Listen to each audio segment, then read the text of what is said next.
Everyone welcome back to my YouTube channel Apna Vidyalaya. Guys आज के इस वीडियो में हम पढ़ेंगे, हमारे चैनल पे चल रहा है सक्सेस सीरीज, यानी कि पूरे फिजिक्स की 16 डेरिवेशन, जितने भी सबसे ज़्यादा इंपॉर्टेंट 16 डेरिवेशन है उसको कराया जा रहा है, जिसमें पहला वीडियो मैंने बना रखा है। और आज के इस वीडियो में मैं दूसरा सीरीज का जो दूसरा सबसे मोस्ट इम्पॉर्टेंट डेरिवेशन उसको सॉल्व करूंगा। अगर ये सीरीज आप हमारे साथ सॉल्व करते हो तो आपको मैं 90+ की गारंटी लेता हूं, अगर आप मेरे साथ लगे रहते हो तब, क्योंकि मैंने न्यूमेरिकल्स, ऑब्जेक्टिव टाइप क्वेश्चन और अब शुरू किया है सबसे मोस्ट इम्पॉर्टेंट डेरिवेशन का सीरीज, जिसमें दूसरा डेरिवेशन है और 16 मैंने पूरा कराऊंगा, जिसमें से दूसरा है ये। ठीक है, तो आज के इस वीडियो में हम पढ़ेंगे वैद्युत द्विध्रुव की निरक्षीय रेखा पर स्थित बिंदु पर वैद्युत क्षेत्र की तीव्रता, जो कि एक मोस्ट और इम्पॉर्टेंट डेरिवेशन बोर्ड एग्जाम में हर साल आता है ये। तो आइए इसको बिल्कुल बारीकी से शुरू करते हैं, एकदम सरल विधि से शुरू करेंगे। तो सबसे पहले हम एक वैद्युत द्विध्रुव लेंगे। हमने यहाँ पे एक वैद्युत द्विध्रुव ले लिया, ये वैद्युत द्विध्रुव AB है, इसका नाम हम देंगे AB, जो कि -q चार्ज और +q चार्ज से मिलकर बना है, और इसका मध्य बिंदु O है, और इसके बीच की जो टोटल डिस्टेंस है वो 2L होती है। और यहाँ से यहाँ तक की डिस्टेंस निकालेंगे तो केवल L होगी। ठीक है, यहाँ से यहाँ तक की डिस्टेंस, इसकी आधी डिस्टेंस 2L की आधी L, और यहाँ से यहाँ तक की L, इन दोनों को ऐड करेंगे तो क्या हो जाएगा, 2L हो जाएगा। अब देखिए, AB का लंब अर्धक करने पर, A और B का लंब अर्धक करने पर मध्य बिंदु O से R मीटर की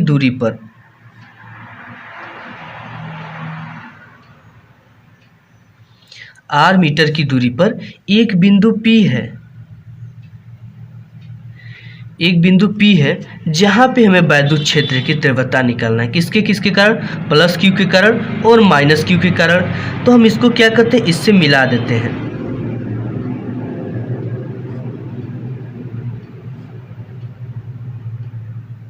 इसको हमने इस तरह से मिला दिया। अब देखिए हम क्या करेंगे कि +q चार्ज के कारण बिंदु P पर वैद्युत क्षेत्र की तीव्रता की दिशा किधर होगी। तो +q चार्ज के कारण बिंदु P पर वैद्युत क्षेत्र की तीव्रता की दिशा E1 आगे की ओर होगी। अब देखिए, जब प्लस चार्ज को हम पास लाते हैं तो एक दूसरे से दूर हटते हैं, तो इसी कारण इसकी जो डायरेक्शन है वो आगे की ओर हो गई। ठीक है, आप मैग्नेट को देख लीजिए, चुंबक को देख लीजिए, जब साउथ एरिया या नॉर्थ एरिया आप जब पास लाते हो तो एक दूसरे से दूर हटते हैं। अब -q चार्ज के कारण क्या होगी, वैद्युत क्षेत्र की तीव्रता E2 इसी के डायरेक्शन में होगी। ठीक है, ये BP की दिशा में है और ये PA की दिशा में है। तो E2 क्योंकि प्लस और माइनस चार्ज एक दूसरे को क्या करते हैं, आकर्षित करते हैं। अगर किसी भी चुंबक को आप लेंगे, उसका साउथ एरिया और नॉर्थ एरिया अगर पास लाएंगे तो एक दूसरे को खींचेंगे आपस में, उनके बीच में अट्रैक्शन होगा। तो यहाँ पर भी वही चीज़ है। अब देखिए, इसके जो हमने कितने मीटर की दूरी पर एक बिंदु P लिया, R मीटर की दूरी पर एक बिंदु P लिया है। तो ये चीज़ हो गया। और हमें क्या निकालना है, परिणामी वैद्युत क्षेत्र की तीव्रता बिंदु P पर। ठीक है, तो ये E क्या हो गया, परिणामी वैद्युत क्षेत्र की तीव्रता बिंदु P पर, और इनके बीच एक एंगल भी बनेगा। तो देखिए हम क्या करेंगे कि देखिए E1 और E2, जो E1 है और E2 है ये बराबर हैं आपस में। ठीक है, आपस में इक्वल हैं, लेकिन क्या है, विपरीत दिशा में है। तो E1 और E2 को AB के लंबवत और समांतर दो घटकों में वियोजित करने पर, ठीक है, तो हम देखिए इसको दो घटक में वियोजित करते हैं। तो ये हो गया आपका लंबवत घटक, और इसको भी लिख लेंगे E1 है, यहाँ पे वैद्युत क्षेत्र की तीव्रता E1 है, और नीचे की डायरेक्शन में E2 है। ये आपका हो गया E1 और ये हो गया आपका E2। अब हमें बिंदु यहाँ पे मान लीजिए P है, इस पे परिणामी वैद्युत क्षेत्र की तीव्रता ज्ञात करनी है। तो देखिए मैं आपको बता दूं कि जो लंबवत होता है वो sin थीटा, और जो क्षैतिज होता है वो होता है cos थीटा। ठीक है, उसको cos थीटा लिखते हैं। तो यहाँ पे देखिए E1 के कारण जो एंगल बनेगा E1 sin थीटा हो जाएगा ये, और ये हो जाएगा E2 sin थीटा। अब देखिए इन दोनों का ये इस तरह से, किस प्रकार से, ये एक तरह से इस पार है, इस प्रकार है, और ये भी जो है आपका ये एंगल, ये भी इसी तरह से, ठीक है, ये इस तरह से आकर इस तरह से हो गया। तो इन दोनों का आधार एक जगह पे मिल रहा है, ठीक है, इसका भी आधार और इसका भी आधार एक जगह पे मिल रहा है। तो देखिए यहाँ पे E बराबर, जो परिणामी विद्युत क्षेत्र की तीव्रता E बराबर क्या आ जाएगी, ये दोनों देखिए इसका भी इसका भी आधार और इसका भी आधार एक ही दिशा में, तो ये आपस में क्या हो जाएंगे, जुड़ जाएंगे। तो इसको लिख देंगे E1 cos थीटा। क्षैतिज वाले को cos थीटा लिखते हैं, लंबवत वाले को sin थीटा लिखते हैं, क्षैतिज वाले को cos थीटा लिखते हैं। E1 cos theta plus E2 cos theta, ठीक है। परिणामी विद्युत क्षेत्र की तीव्रता E1 cos theta plus E2 cos theta, इनके बीच भी एंगल बनेगा और इसको इस तरह से आप मिला सकते हैं। ये हो गया, ठीक है। तो ये हो गया आपका। अब देखिए हम E1 के कारण यहाँ पे प्लस Q चार्ज लिख देंगे कि प्लस Q चार्ज के कारण या आवेश के कारण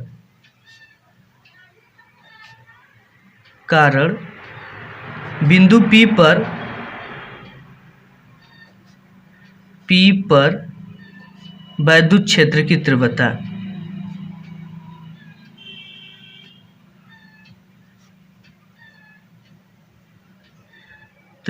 देखिए इसको ज्ञात करने के लिए एक चीज़ मुझे और भी बहुत ज़्यादा ज़रूरी है, जो कि मुझे A और P के बीच की दूरी नहीं पता है, ठीक है। तो देखिए हमें पता क्या है, L पता है और R पता है, ठीक है। ये एक प्रकार का क्या है, त्रिभुज है। तो ये इसका लंबवत घटक है, ये इसका क्षैतिज घटक है। तो ये क्या लंब है और ये आधार है। तो मुझे क्या, इन दोनों के सामने की भुजा क्या होती है, कर्ण। तो कर्ण हमें पता नहीं है। तो देखिए कर्ण का जो सूत्र होता है वो कर्ण बराबर होता है अंडर रूट लंब का स्क्वायर प्लस आधार का स्क्वायर, ये होता है। तो देखिए यहाँ पे आपका लंब क्या है, लंब है R, तो यहाँ पे R का हो जाएगा स्क्वायर, और आपका ये आधार क्या है L, तो प्लस L का स्क्वायर हो जाएगा। तो यहाँ पे देखिए ये क्या कर्ण है, कर्ण क्या है AP, कर्ण का नाम देंगे क्या AP। अब देखिए BP भी क्या है, बराबर है, तो बराबर कर देंगे BP equal under root R का स्क्वायर प्लस L का स्क्वायर। देखिए दोनों के भी AP जो है वो BP के क्या है, बराबर है। तो इसके बीच की दूरी कितना आ गई, अंडर रूट R का स्क्वायर प्लस L का स्क्वायर, और इसके भी बीच की जो दूरी आ गई वो आ गई R का स्क्वायर प्लस L का स्क्वायर, ये आ गया, ठीक है। इतना चीज़ हमें पता हो गया। तो सबसे पहले हम वैद्युत क्षेत्र की तीव्रता का जो सूत्र होता है उसको जान लेंगे। E बराबर होता है 1/4 pi epsilon not Q upon R का स्क्वायर। ये क्या है, ये वैद्युत क्षेत्र की तीव्रता का सूत्र है।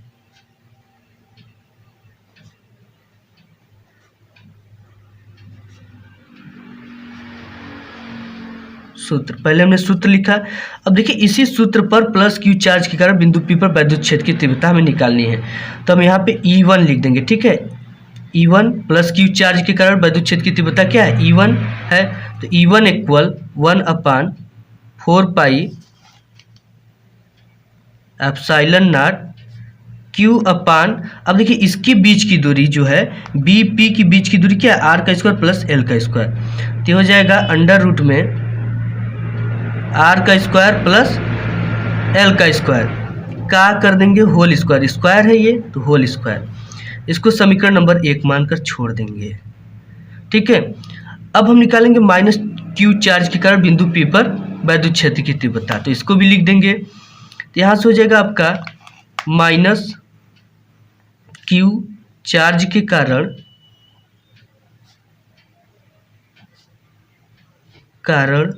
बिंदु P पर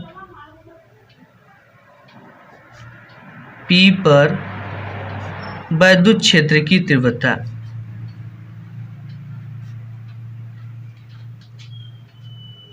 तो देखिए वैद्युत क्षेत्र की तीव्रता का सूत्र ये है, ठीक है। तो सूत्र तो हम जानते हैं, तो यहाँ पे लगा देंगे E2 इक्वल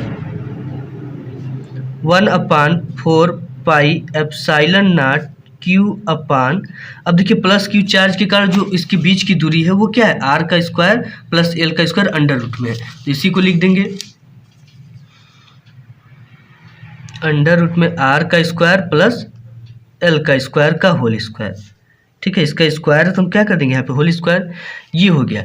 अब देखिए ये एक चीज़ हम आपको बता दें कि जब हमने ए बी E1 E2 को ए बी के लंबवत व समांतर घटकों में वियोजित किया तो E1 sine theta E2 sine theta आपस में बराबर है, परंतु विपरीत दिशा में होने के कारण एक दूसरे से नष्ट हो जाएंगे। लेकिन यहाँ पे जो E1 और E2 है, ठीक है, इसका जो क्षैतिज घटक है E1 cos थीटा व E2 cos थीटा एक ही दिशा में होने के कारण आपस में जुड़ जाएंगे। तब हम बिंदु P पर परिणामी विद्युत क्षेत्र की तीव्रता ज्ञात करने के लिए सूत्र लगा देंगे। ठीक है, तो इसके लिए यही चीज हमको लिखना है केवल कि E1 व E2 को AB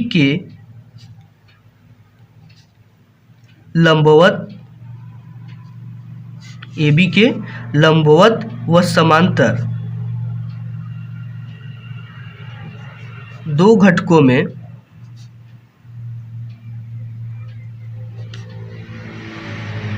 वियोजित करने पर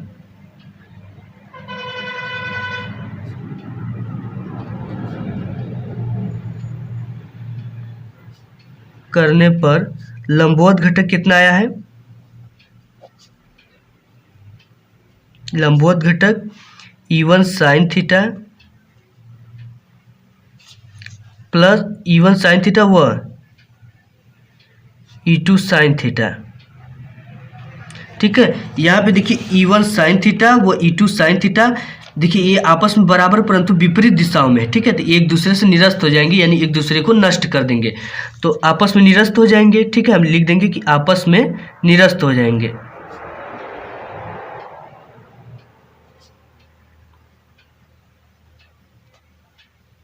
लेकिन इसका जो समांतर घटक है, घटक E1 cos थीटा व E2 cos थीटा, ये क्या है? ये बराबर भी है और एक ही दिशा में होने के कारण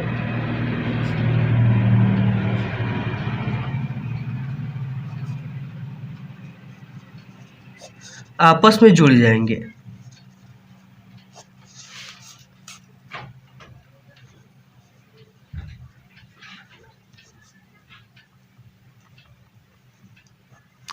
आपस में जुड़ जाएंगे तब परिणामी तीव्रता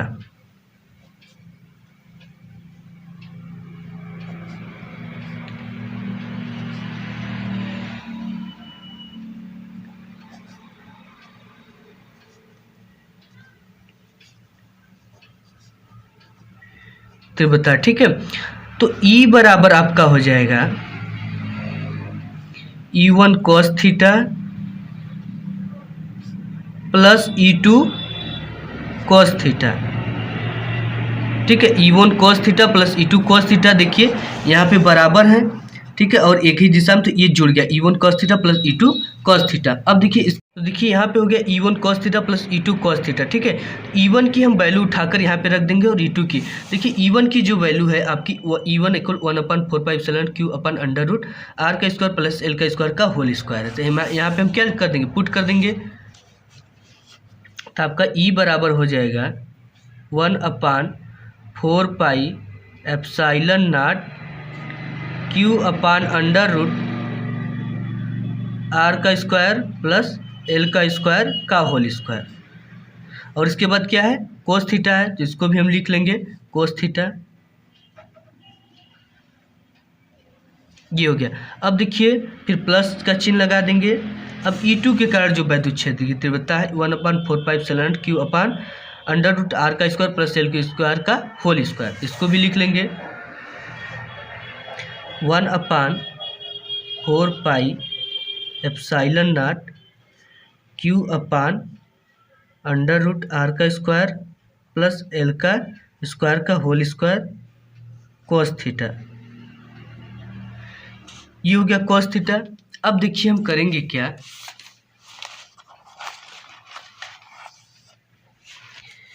ये हो गया। अब E इक्वल क्यू अपान 4πε0 इसमें भी है, क्यू अपान 4πε0 इसमें भी है, आर का स्क्वायर इसमें भी है, इसमें ये दोनों चीज़ें बिल्कुल सेम है, ठीक है। इतना तो हम क्या कर लेंगे, कॉमन कर लेंगे 1/4πε0 Q upon under root R का स्क्वायर प्लस एल का स्क्वायर का होल स्क्वायर। ये इसमें भी है दो ये चीज़ें और इसमें भी है, ठीक है। तो हम इसको क्या कर लेंगे, कॉमन ले लेंगे, बाहर कर लेंगे, तो बचेगा क्या, कॉस थीटा प्लस ये कॉस थीटा बचा और इसका भी कॉस थीटा। अब इसके बाद हम लिखेंगे E equal 1/4πε0 Q upon under root R का स्क्वायर प्लस एल का स्क्वायर का होल स्क्वायर। अब देखिए कॉस थीटा कास थीटा को अगर जोड़ेंगे तो ये हो जाएगा आपका 2 कॉस थीटा, यही होगा कॉस थीटा को ऐड करेंगे तो 2 कॉस थीटा हो जाएगा।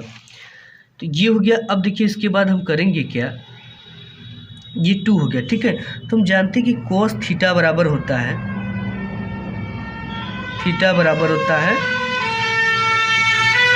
आधार, ठीक है। इसको लिखेंगे आधार बटे कण, ठीक है, आधार बटे कण। तो देखेंगे हम कि इसमें आधार क्या है और कण क्या है, ठीक है। देखिए जो आधार की आपका वैल्यू दिया है, आधार क्या है, यल है, ये क्या है आधार है, और कण आपका क्या है, आर अंडर रूट आर का स्क्वायर प्लस एल का स्क्वायर। तो हम पहले आधार यल रख देंगे, यहाँ पे हमने आधार क्या है यल रख दिया, बटे कण क्या है अंडर रूट आर का स्क्वायर प्लस एल का स्क्वायर, यहाँ पे रख देंगे अंडर रूट आर का स्क्वायर प्लस एल का स्क्वायर। हमारा ये कितने बराबर आ गया, कॉस थीटा बराबर, ठीक है। तो यहाँ पे हम कॉस थीटा की जगह पे इसको क्या कर देंगे, पुट कर देंगे। तो हमारा आ जाएगा E equal 1/4πε0 Q upon under root R का स्क्वायर प्लस एल का स्क्वायर का होल स्क्वायर। और ये आपका हो जाएगा 2, ये 2 हो गया, इंटू कास थीटा बराबर क्या रख देंगे, यल बाई अंडर रूट आर का स्क्वायर प्लस एल का स्क्वायर, ये हो गया। अब देखिए यहाँ से हो जाएगा आपका ई इक्वल 1/4πε0, 2 है तो इसको पहले लिख देंगे, फिर क्यू लिख देंगे, फिर क्या है यल लिख देंगे, ठीक है। ये इतना लिख दिया। और देखिए इसको कैसे ओपन करेंगे, ठीक है। इस अंडर रूट का मतलब होता है कि पावर पे, ठीक है, पावर पे 1/2 इसका मतलब होता है, ठीक है। तो हम इसका पावर का देखिए आर का स्क्वायर प्लस एल का स्क्वायर कि पावर हमने कितना बताया होता है 1/2 और कितना स्क्वायर है 2 से मल्टीप्लाई कर देंगे, ठीक है। और यहाँ पे भी लिख देंगे यल है, इसका तो हमने कर दिया। और ये चीज़ जो होगी तो ये हो जाएगा आर का स्क्वायर प्लस एल का स्क्वायर की पावर 1/2। करड़ी का मतलब होता है पावर पे 1/2, इसकी भी करड़ी हटा तो 1/2 लिखा, और ये क्या है स्क्वायर, तो यहाँ पे स्क्वायर लिख दिया। यहाँ पे देखिए 2 से 2 कट गया, ठीक है, 2 से 2 कट गया।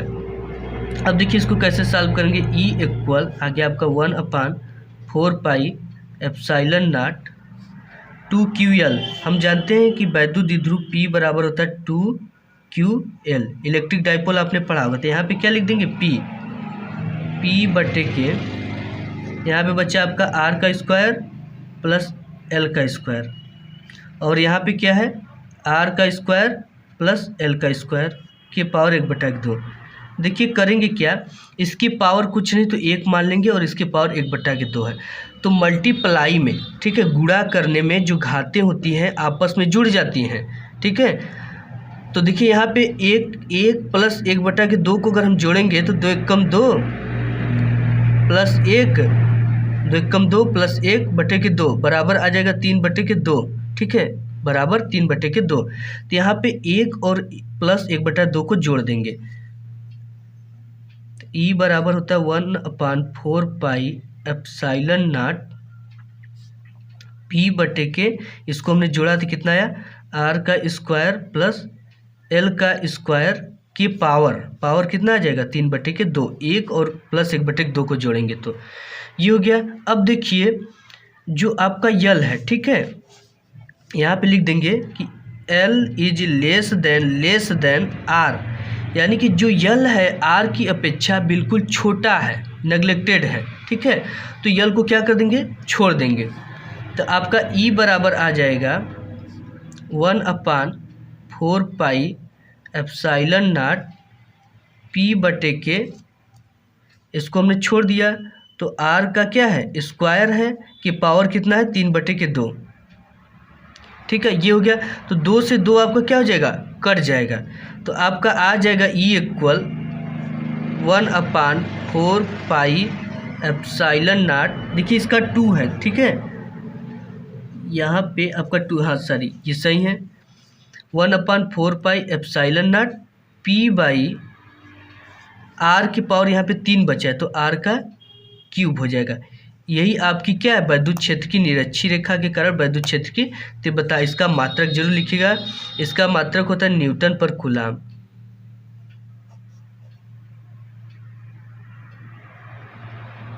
तो आपको ये वीडियो कैसा लगा, अगर वीडियो पसंद आए तो वीडियो को लाइक कर दीजिएगा, चैनल पे पहली बार तो सब्सक्राइब कर लीजिएगा।